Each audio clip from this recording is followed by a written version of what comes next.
Hi everyone, it's Az here from HeelvsBabyface.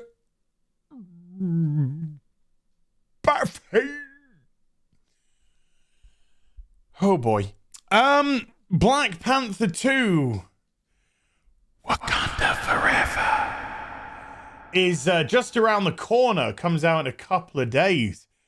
And yet, we've yet to see any reviews from the critics until today.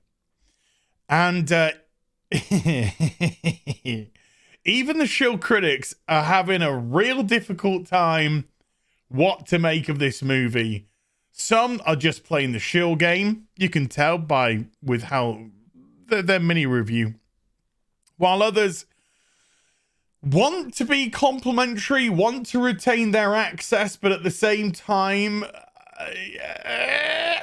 should we have a look? Should we have a looksy-poos? Let's have a looksy-poos, shall we? So this is, of course, Rotten Tomatoes, that bastion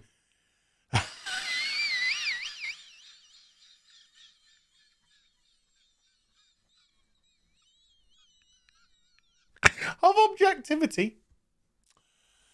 Let's just go. We're going to go to the reviews that actually have the original score. Richard Whitaker from the Austin Chronicle. The interpersonal storylines, the tackling of the connections between grief and rage and flight are some of the deepest and most nuanced in the franchise's history. Wow. 6 out of 10.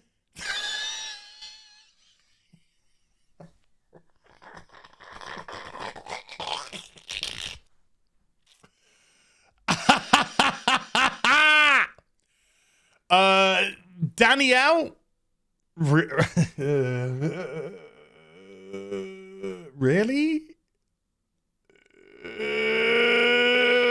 Press an X to doubt.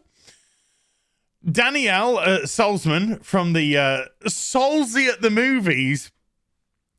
Chadwick Boseman may no longer be with us, but the legacy of King T'Challa lives on in Marvel's Black Panther Wakanda Forever. 9 out of 10. Sorry, 8 out of 10. My maths was a little bit poor. But Ron Solo, if that is your real name, from POC Culture. I wonder what this is going to get. Somehow, Kugler and the returning cast of Letitia Wright, Lupito Nyong'o, Danai Gurira, Angela Bassett, and Winston Duke did it! Creating a film that is emotional, enthralling, and most of all, unapologetic. 9 out of 10. Okay. Alistair Harkness, as with the first film, Wakanda Forever works best when it's deviating from the expected tropes of a superhero film. 6 out of 10. A messy sprawl of an ensemble piece. Everything is an ensemble piece nowadays. Every show, every movie, they can't just let the character sit because they should have recast Black Panther. 6 out of 10. Bleeding Cool. Oh, bought and paid for if ever there was a site. Black Panther Wakanda Forever is another Phase 4 entry that is a bit of a mess in the story and pacing department, but it's bookended by gut punch memorial scenes and excellent performances for the entire cast. 9 out of 10. It's another bit of a mess, but it's a 9 out of 10. It's funny when scores and words don't match together, whether they be critical and then high or praiseworthy and then, 6 out of 10 from a top critic. Not good. We got a couple of 5 out of 5s back to back here from the Jewish Chronicle and the London Evening Standard, followed by a 9 out of 10 from Cinema Blend. Okay. And an 8 out of 10 from Austin Burke, and an 8 out of 10 from Julian Roman. Now, I want to take you to a couple of... Come on, where are you? It's trying to hide these. Right. It's trying to hide some of these scores. Because when you update this, it changes.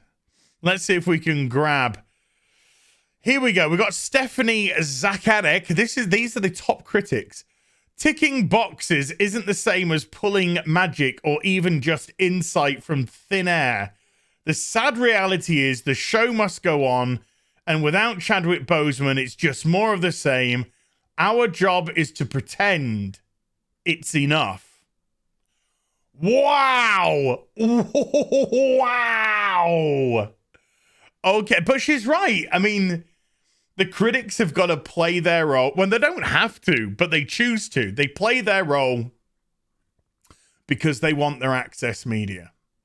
Now, Stephanie works at Time Magazine. I think they're relatively safe.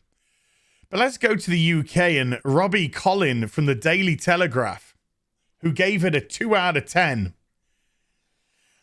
A near 3-hour endurance run of gloomy, photographic, and tugidly staged, emotionally empty two-way conversations, all seemingly designed to sap cast and viewers' combined will to live. Holy hell. Jake Cole from Slant Magazine. Though its luxurious and plodding narrative spins its wheels ahead of someone coming along to fill T'Challa's shoes, Wakanda Forever does stand out for its depictions of grief, and it gives that 5 out of 10. As you can tell, we've gone from 5 out of 5s, 10 out of 10s, through to 2 out of 10s, 6s. The critics are all over the place with this movie, and it seems to have that inconsistency of score because the critics, especially these ones, these are your advanced critics, your access media, are supposed to play along and say, very good, go and watch it. We'll go and see. But for those of us that have seen the trailers, I thought the first trailer was okay. I thought the second trailer was abysmal. And then they recently set out those vignettes, those 30-second to a minute long vignettes, and they were just trash. Absolute trash. Not T'Challa. Submariner. Can I say Submariner, or have I got to say Oh l'amour? Oh, sorry,